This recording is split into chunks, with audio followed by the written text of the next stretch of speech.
Assalamualaikum warahmatullahi wabarakatuh. Perkenalkan, nama saya Eka Wulandari, NPM 18751018, Program Studi Agribisnis, Jurusan Ekonomi dan Bisnis Politeknik Negeri Lampung. Kali ini saya akan menyampaikan tentang budidaya jagung manis dengan memanfaatkan azolla sebagai pupuk tambahan. Latar belakang, jagung manis atau nama latinnya yaitu Zea mays saccharata Sturt merupakan salah satu tanaman pangan yang banyak dikonsumsi dan sangat disukai oleh masyarakat Indonesia. Jagung manis banyak dikonsumsi karena memiliki kandungan gizi dan kadar gula yang relatif tinggi, sehingga rasanya lebih manis dari jagung biasa. Menurut Iskandar, setiap 100 gram biji mengandung 96 kalori, 3,5 gram protein, 1,0 gram lemak, 22,8 gram karbohidrat, 3 mg kalsium, 111 mg fosfor, 0,7 mg besi, 400 vitamin A, 0,15 mg vitamin B, 12 mg vitamin C, dan 72,7 gram air. Azolla merupakan salah satu jenis tanaman ganggang yang dapat digunakan sebagai pupuk organik. Azolla mampu memenuhi kebutuhan hara, terutama unsur N bagi tanaman. Pada azolla terdapat cyanobacteria, yang keduanya melakukan simbiosis mutualisme. Kemudian dinamakan Anabaena azolae. Anabaena azolae dapat memfiksasi nitrogen bebas dari udara, sehingga dapat menyumbang kebutuhan N bagi tanaman di dalam tanah, menurut Badan Penelitian dan Pengembangan Pertanian. Menurut Krisnarini, penggunaan azolla pinnata dengan dosis 3,5 ton per hektar memberikan pengaruh positif terhadap pertumbuhan dan produksi jagung manis didukung oleh variabel tinggi tanaman, bobot kering tanaman, dan bobot jagung portongkol. Selanjutnya, kelompok pemupukan dan nutrisi tanaman menambahkan bahwa tumbuhan ini memiliki kandungan N yang cukup tinggi, sehingga dapat menjadi alternatif pupuk organik bagi tanaman jagung manis. Selain unsur N, tanaman jagung manis juga membutuhkan unsur hara yang cukup banyak, yaitu unsur P dan K. Oleh karena itu, pemberian pupuk organik saja tidak dapat memenuhi kebutuhan hara jagung manis, sehingga perlu diimbangi dengan pemberian pupuk anorganik seperti pupuk NPK. Melalui pemberian pupuk organik azolla pinnata, maka dapat mengurangi jumlah pupuk NPK yang akan digunakan oleh budidaya jagung manis.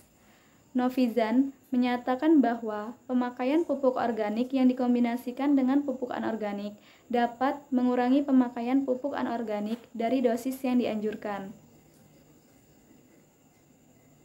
Bahan tambahan yang digunakan dalam pembuatan pupuk organik azolla agar menjadi pupuk yang lebih efektif yaitu dengan penambahan betakul, EM4, dan gula merah. Keunggulan kompos azolla yaitu kandungan unsur hara kompos azolla lebih tinggi dari kompos lain. Kompos azolla tidak tercemar logam berat yang merugikan tanaman dan dapat meningkatkan kandungan bahan organik dalam tanah sehingga dapat mengurangi penggunaan pupuk organik, menurut Jojo Suwito.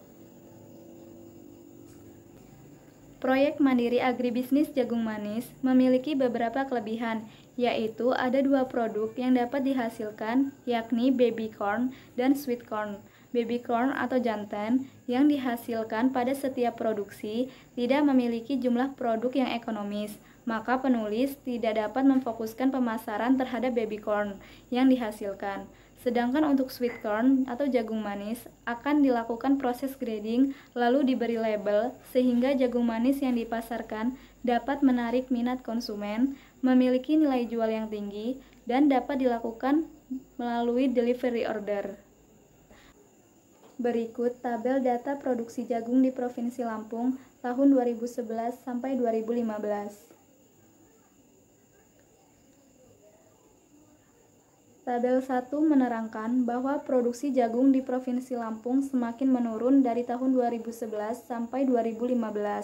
Produksi pada tahun 2015 mencapai 1,5 juta ton, yang sebelumnya tahun 2014 mencapai 1,7 juta ton. Hasil jagung manis di Indonesia masih tergolong rendah, yaitu 3,5 ton per hektar. Berdasarkan hukum ekonomi, bahwa jika permintaan suatu produk meningkat, namun penawarannya menurun, maka harga produk tersebut akan meningkat karena setiap produk yang jumlahnya langka akan mengalami peningkatan harga yang cukup signifikan. Selanjutnya, saya akan membahas tentang aspek manajemen. Aspek manajemen merupakan bagian yang tidak terpisahkan dari beberapa aspek kajian dalam sebuah laporan studi kelayakan bisnis. Keberhasilan suatu proyek atau kegiatan yang telah dinyatakan feasible untuk dikembangkan sangat dipengaruhi oleh peranan manajemen dalam pencapaian tujuan proyek atau kegiatan. Aspek manajemen menurut Kashmir dan Jafar digunakan untuk meneliti kesiapan sumber daya manusia yang akan menjalankan usaha tersebut, kemudian mencari bentuk struktur organisasi yang sesuai dengan usaha yang akan dijalankan. Aspek manajemen dalam studi kelayakan bisnis menyangkut fungsi-fungsi manajemen secara umum atau makro yang meliputi fungsi perencanaan, pengorganisasian, pengarahan atau tindakan, dan pengawasan. Aspek manajemen. Aspek manajemen memiliki 6 unsur, yaitu man, money, material, method, machine, dan market. Man atau manusia. Sumber daya manusia merupakan salah satu faktor produksi selain tanah, modal, dan keterampilan. Manusia merupakan unsur manajemen yang paling utama dalam mencapai tujuan. Manusia memiliki peran yang sangat penting dalam melakukan beberapa aktivitas karena manusialah yang menjalankan semua program yang telah direncanakan. Kedua, money atau uang. Uang adalah salah satu unsur yang tidak dapat diabaikan. Uang merupakan alat tukar dan alat pengukur nilai. Besar kecilnya hasil kegiatan dapat diukur dari jumlah uang yang beredar dalam perusahaan. Uang digunakan sebagai sarana manajemen dan harus digunakan sedemikian rupa agar tujuan yang telah direncanakan dapat tercapai dengan baik. Selanjutnya, material atau bahan. Material terdiri dari bahan setengah jadi dan bahan jadi. Dalam dunia usaha, untuk mencapai hasil yang lebih baik, selain memiliki sumber daya manusia yang ahli, juga harus menggunakan bahan-bahan yang bagus sebagai sarana. Yang keempat, mesin atau mesin. Mesin adalah suatu jenis alat yang digunakan sebagai alat bantu proses pelaksanaan kegiatan manajemen dengan menggunakan teknologi mesin. Penggunaan mesin dalam perusahaan sangat diperlukan. Mesin akan membawa kemudahan atau menghasilkan keuntungan besar serta efisiensi kerja. Selanjutnya, metode. Metode atau cara kerja dapat diartikan pula sebagai sarana manajemen, karena untuk mencapai hasil yang bagus harus menggunakan metode secara efektif dan efisien. Perlu diingat, metode yang digunakan sudah baik, sedangkan orang yang melaksanakannya tidak mengerti atau tidak mempunyai pengalaman, maka hasilnya tidak akan memuaskan. Yang terakhir adalah market atau pasar. Pasar merupakan tempat untuk mendapatkan laba atau keuntungan, karena pasar digunakan untuk kegiatan pendistribusian barang-barang yang sudah dihasilkan. Memasarkan produk barang tentu sangat penting, sebab bila barang yang diproduksi tidak laku di pasaran, maka proses produksi barang akan berhenti. Agar pasar dapat dikuasai, maka kualitas dan harga barang harus sesuai dengan selera konsumen dan daya beli atau kemampuan konsumen.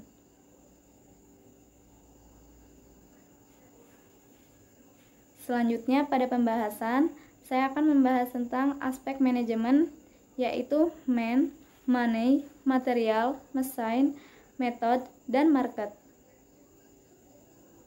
Yang pertama, man. Usaha budidaya jagung manis dengan memanfaatkan azolla sebagai pupuk tambahan memiliki anggota sejumlah 4 orang, yaitu Afifah Diah Pradani, Akas Prasetyo, Cinda Giza Permata, dan Eka Wulandari.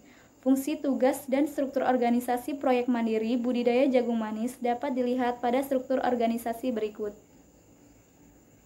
Eka Wulandari sebagai manajer umum, Cinda Giza Permata sebagai manajer keuangan, Akas Prasetyo sebagai manajer produksi, dan Afifah Diah Pradani sebagai manajer pemasaran. Struktur organisasi tersebut menggambarkan pemberian tugas dan tanggung jawab dalam pelaksanaan manajemen usaha Jagung Manis. Yang pertama, tugas dan tanggung jawab manajer umum.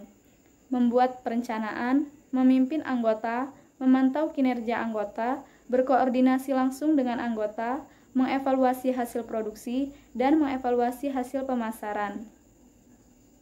Yang kedua, tugas dan tanggung jawab bagian produksi. Melakukan pemilihan benih unggul, mengatur kegiatan produksi, mengatur kegiatan panen dan pasca panen. Yang ketiga, tugas dan tanggung jawab bagian pemasaran. Melakukan survei permintaan pasar, menentukan segmentasi pasar, menyusun strategi pemasaran, menentukan target penjualan, dan memasarkan jagung manis. Yang terakhir, tugas dan tanggung jawab bagian keuangan. Mengatur seluruh administrasi dalam usaha, membuat laporan keuangan, dan membuat analisis keuntungan usaha. Selanjutnya, money.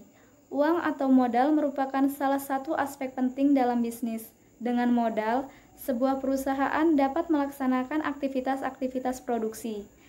Kegiatan budidaya jagung manis ini membutuhkan modal sebesar Rp803.743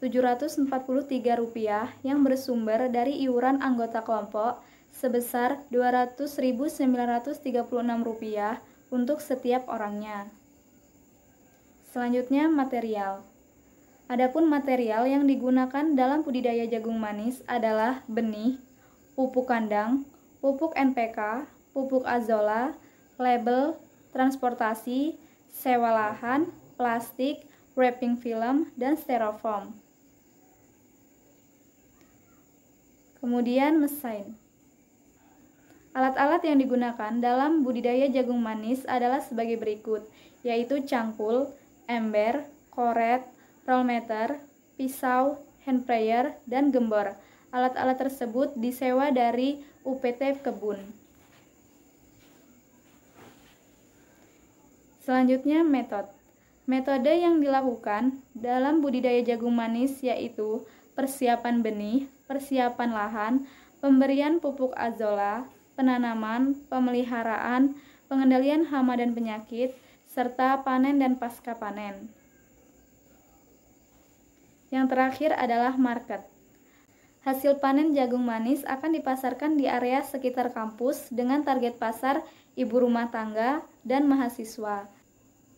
Di area Bandar Lampung dan Raja Basa dengan target pasar yaitu ibu rumah tangga, warung sayur, dan pasar tradisional. Selanjutnya, visi dan misi dalam usaha budidaya jagung manis. Adapun visinya yaitu menjadi pemasok jagung manis yang sehat dan segar dan meraih keuntungan yang maksimal. Sedangkan misi yaitu menggunakan benih yang bermutu dan berkualitas tinggi, menggunakan pestisida organik, konsisten menggunakan pupuk azolla, disiplin, terampil, dan tekun dalam melakukan usaha, serta memperkuat strategi pemasaran yang baik. Demikian yang dapat saya sampaikan. Apabila ada salah kata, saya mohon maaf. Saya akhiri. Wassalamualaikum warahmatullahi wabarakatuh.